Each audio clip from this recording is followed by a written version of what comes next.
A mother screamed that her son was going under. Reese swam past her anyway, toward a second child nobody could even see anymore. She didn't have time to explain why. The marine radio crackled at 8:52 p.m., half drowned in static from the storm rolling across the bay. Capsized vessel, half-mile off Cedar Point Marina. 3 aboard, mother and 2 children. Both kids in the water. Coast Guard cutter approximately 18 minutes out due to sea state. Outside, the storm had turned the parking lot lights into smeared halos. Rain hard enough that the covered walkway roof drummed like something alive. Downed branches. Slick roads. And now, apparently, a family caught out on the water when the sky turned on them without warning.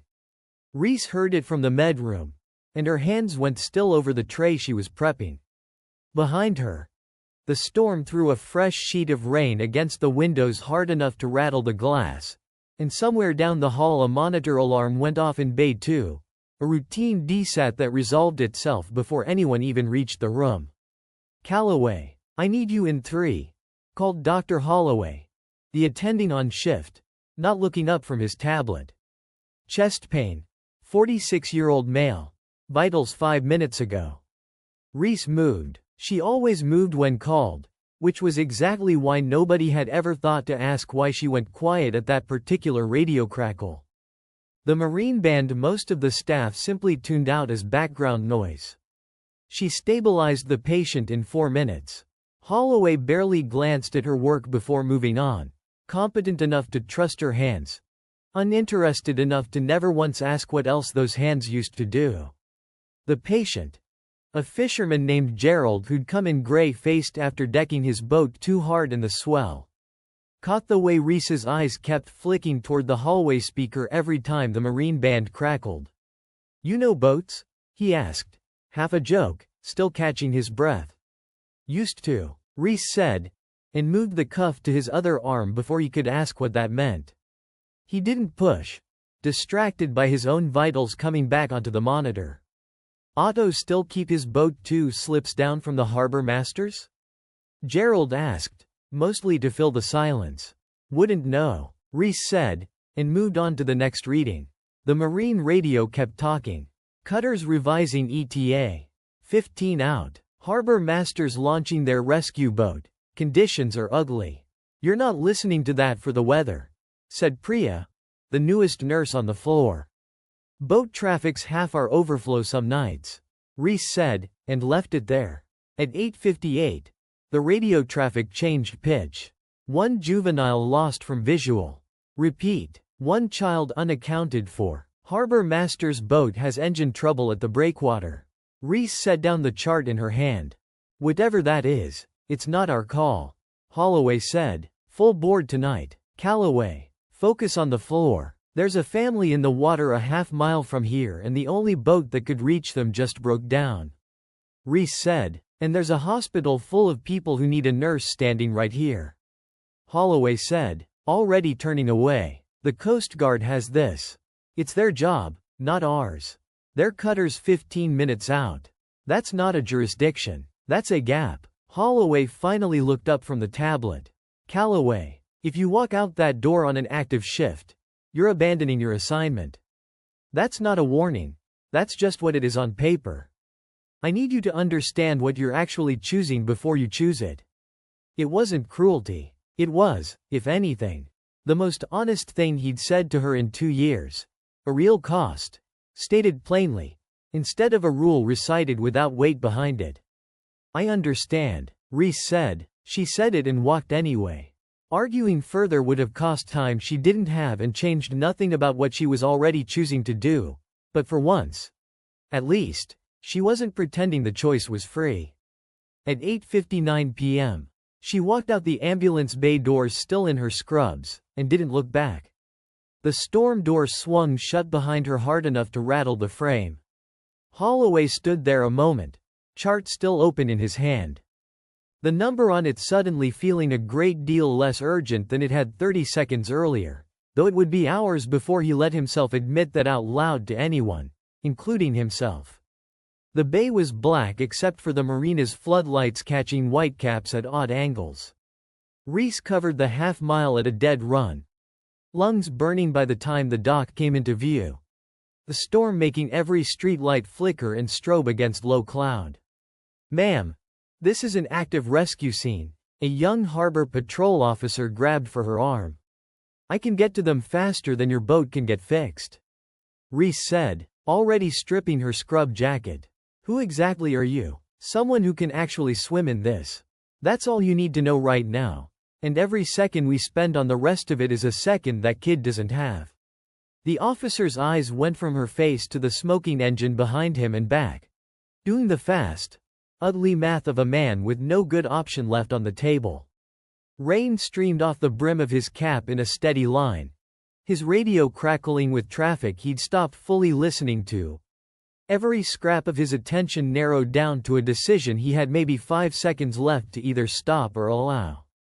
He glanced once more at the marina behind him, no backup coming.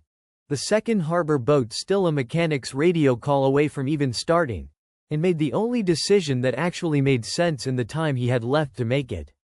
He didn't ask again. He grabbed the spare vest off the rail and shoved it into her hands. "Vest's rated for you, not for whatever you're about to do in it," he said. "That's the best I've got. It's enough." Otto, a retired fisherman who'd slept on that dock more nights than his own bed since his wife passed, offered his boat 2 slips down. "She's slow, but she runs." He didn't hand over the wheel right away. "Engine's been coughing all week. I get her started. No promises she holds past the breakwater." He looked at Reese a second longer, weighing it. "Your call. I'm not telling you not to go." "Start her," Reese said. Reese was already moving toward it before he'd finished cranking the engine over, which caught, sputtered, caught again, and finally settled into a rough, uneven idle that didn't inspire much confidence in anyone standing on that dock. "Watch the current past the second buoy," he called over the wind, throwing her the bowline. "It'll grab a boat this size worse than it'll grab you." "Copy that," Reese said, and didn't have time to wonder how a charter fisherman of 30 years happened to know exactly what a rescue swimmer needed to hear right then. 2 of the harbor patrol crew scrambled aboard behind her, radios crackling. One of them already running through a mental checklist of a protocol he'd trained for but never used outside a classroom. The other kept glancing back at the marina lights shrinking behind them, clearly working out just how far from the dock the next several minutes were about to take him. The ride out was ugly, the little hull taking each swell broadside, water sheeting over the bow. The 2 officers braced hard against the rails while Reese stood at the point, scanning the dark for anything that didn't move like the water around it. Nobody spoke much. There wasn't anything useful left to say that the engine noise and the rain wouldn't swallow anyway. Reese kept her eyes on the black water ahead, running the numbers she hadn't run in 4 years without letting herself think too hard about where she'd learned to run them. "None of us out here tonight are professionals," Otto muttered, half to himself, wrestling the wheel as another wave slammed broadside into the hull. Storm doesn't much care either way. Nobody answered him. There wasn't much to say back to that, and the marina lights had already shrunk to a smear behind them, swallowed by rain and distance the same way everything else on this stretch of water eventually got swallowed if you stayed out long enough. By the time Webb reached the marina, the boat was already gone. The water hit Reese's chest like a wall of ice. She exhaled hard, kicked once, and found the spotlight's edge. For 1/2 second her body did what any body does in water that cold, the reflexive gasp. Lungs seizing in protest. She fought it down out of habit, the reflex she'd trained past years ago and never quite trusted to stay gone. The mother was 30 yards out, one arm around a floating cushion, the other locked under her son's arms, and the boy was slipping. Every few seconds his chin dipped below the chop before the mother's grip dragged him back up, her voice gone ragged, screaming the same 6 words into wind that ate them before they traveled 10 feet.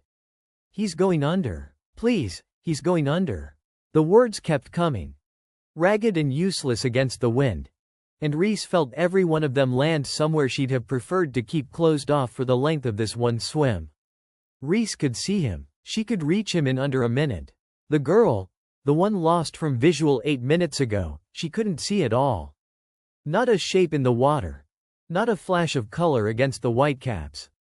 Nothing the boat's spotlight had caught in the last 2 sweeps.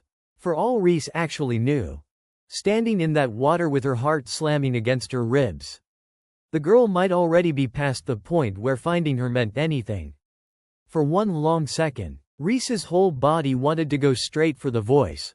For the boy she could actually reach. For the crisis that was screaming itself at her instead of hiding somewhere in the dark. It would have been the easier call. Nobody on that boat would have blamed her for it. Nobody would ever have known there'd been a choice at all. She went past them instead. Toward open water where nothing was calling for help at all. Keep his head up. Don't let go of the cushion. She shouted back at the mother, already 3 strokes past her. I'll be back for you. I need to find her first. She didn't know if that was the right call. She wouldn't know until it was already over. One way or the other. The mother's screaming faded behind her with every stroke, swallowed by wind and distance. Reese made herself stop listening for it and let the current pull her instead of fighting it, a read on the water no chart could have taught her. Just years of it. Her hand found nylon fabric further out than she'd expected. She hauled the small face above the surface. The girl didn't gasp, didn't cough, didn't do any of the things a body does when air finally reaches it again. Reese's certainty cracked straight down the middle. She tilted the girl's head back and gave 2 rescue breaths against the chop, trying to fill both their mouths with seawater. Nothing. She adjusted the angle. Tried again, and on the second breath, a thin, ragged cough broke loose. That's it. Stay with me, Reese said, voice shaking now, and started the toe back, checking for breath against her own cheek every few strokes. Behind her, she could hear the mother still screaming, and couldn't tell. Over the wind and her own pulse, whether the boy was still above the water or not. 20 yards from the boat, her forearm cramped hard enough to lock. She didn't stop. She shifted the girl's weight and kept kicking. I have her, she's breathing. Barely. Reese's voice carried, and the spotlight found her. They got the girl aboard. Wrapped. And Reese was already back over the side before anyone could stop her, swimming hard for the mother's voice, which had gone quieter in a way that scared her more than the screaming had. She reached them with the boy's lips gone, the pale blue-gray of a body that had stopped fighting to stay above the surface on its own. Reese got an arm under his vest and hauled him up, chin tilted, and felt, barely, but there, the faint stutter of a breath against her wrist. He's still with us, she said, mostly to herself. Both of you, hold on to me. The mother's hand found Reese's shoulder and gripped it hard enough to bruise.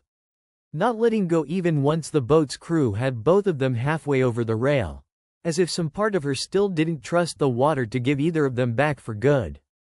Otto's boat had drifted further from position than anyone realized. The swell dragging it sideways faster than the engine could correct for. Otto fought the wheel without a word until the hull finally steadied enough for the last of them to be hauled over. By the time all 4 of them were pulled onto the deck, the cutter's lights were finally cutting through the rain. Too late to have mattered either way. The Coast Guard boat pulled alongside minutes later. A paramedic climbing over before the 2 vessels had even finished rafting together. Running vitals on all 3 survivors with fast, practiced hands while Reese answered his questions in short, exact sentences. Time in the water. Apnea window. Nothing more than the shorthand one professional owes another. Reese sat against the gunwale, shaking. The adrenaline that had been sitting behind her ribs the whole time finally arriving now that nothing left needed her steady. You went for the one you couldn't see, the young officer said quietly, crouching beside her. Over the one you could hear screaming right in front of you. Yeah, Reese said. She didn't offer anything else. She wasn't sure, even now, that she had won. He didn't push for more. He just handed her a second blanket and went back to checking on the mother and boy a few feet away. By the time the ambulances loaded the family, word had already crossed the distance to Cedar Point General faster than the vehicles did. Webb met the gurneys at the ambulance bay. "I want a full incident report," he started. "After the mother's stable," Reese said, already moving past him. He didn't follow immediately. He stood there a moment instead, watching her check the woman's pulse with the same economy of motion she'd used on the water 20 minutes earlier. And whatever he'd rehearsed on the drive over seemed to lose most of its urgency in the gap between the parking lot and this moment. Out past the glass doors, a single news van had pulled into the lot, its light still dark for now. A reporter inside scrolling through scanner audio someone had already clipped and posted before the ambulances had even finished unloading. Webb watched it a moment, doing a different kind of math than the one he'd been running an hour ago. One that had less to do with exposure and more to do with which version of tonight's story the hospital actually wanted to be attached to. It was the mother who asked the real question. Oxygen mask fogging, voice raw. "You went for my daughter first. I heard you tell me to hold on. You could hear my son. You couldn't even see her. Why her first?" Reese went still. She checked the woman's pulse instead of answering, adjusted the blanket, let the silence sit longer than anyone standing there was comfortable with. The whole hallway seemed to be waiting on the answer without quite admitting they were listening for it. A paramedic pretending to finish paperwork a few feet too close. A second nurse slowing her pace past the doorway. Reese thought about the easiest version of an answer, a clean, protocol-sounding line that would satisfy the hallway and let everyone move on to processing the good news instead. It wasn't the honest one, though, and she'd spent 4 years deciding that honest, even when it cost more, was the only version worth giving. "Because that's the rule I'd trust," she finally said. "Weakest survivor first, even when it's the harder call to make standing in the water." Her voice didn't change register. "I don't know if it was right tonight. I know it usually is. Those aren't always the same thing." She didn't explain further. Down the hall, Holloway had come as far as the nurse's station and stopped there, watching without moving closer, still working out what to do with 2 years of assumptions that had just come apart in front of him. A woman in a Coast Guard uniform had come in from the rain a moment earlier, soaked, watching from a few feet back. "Calloway?" the woman said. Reese turned. "Not anymore." Neither of them said anything else right away. The rank on the woman's uniform did the rest of the talking. If anyone in that hallway had known how to read it, which, for the moment, none of them did. Webb, still holding his tablet a few feet away, watched the exchange without fully understanding what he was watching, and for once didn't reach for the word liability to fill the gap in his own understanding. Out past the glass doors, a single news van had pulled into the lot, drawn by scanner chatter nobody had asked it to listen to, its light still dark for now. A reporter inside scrolling through clipped audio someone had already posted before the ambulances had even finished unloading. The Coast Guard officer didn't stay long. She had her own report to file with the county, her own night to get through, and whatever this reunion actually was, it clearly wasn't going to finish itself out in a public hallway with half the department still watching. "I'll find you in a bit," she said to Reese, and stepped back to let the paramedics finish their work, leaving the question of exactly who Reese used to be hanging unanswered in the ambulance bay a little longer. Her name was Dana Okafor, and she found Reese 20 minutes later, alone by the supply cart, still in a borrowed set of dry scrubs. Okafor didn't say anything at first. She just studied Reese for a long moment, confirming a memory against the woman actually standing in front of her, before finally speaking. "Dispatch said Calloway," Okafor said. "Took me the whole drive over to believe it was actually you." "It's been 4 years," Reese said. Okafor leaned against the cart beside her, quiet a moment. "I knew that was you. The second dispatch said Calloway. You shouldn't have come," Reese said. "Not unkind, just tired. Marina rescues outside our jurisdiction technically," Okafor said. "Came anyway." She let that sit a moment before going further. "You went for the one you couldn't see," she finally said. Reese looked at her. "Don't. I didn't say anything. You were about to." Okafor didn't push it further, not right away. She let the hallway noise fill the space instead, giving it a few seconds before trying again. Same as Charleston. Reese didn't answer right away. 4 years ago, she'd had 2 people in the water and time for 1 clean save. A recruit. 19. First deployment. Panicking hard enough to pull anyone under who got close without a plan. And her senior chief. 30 years in, strong, 40 yards further out, telling her over.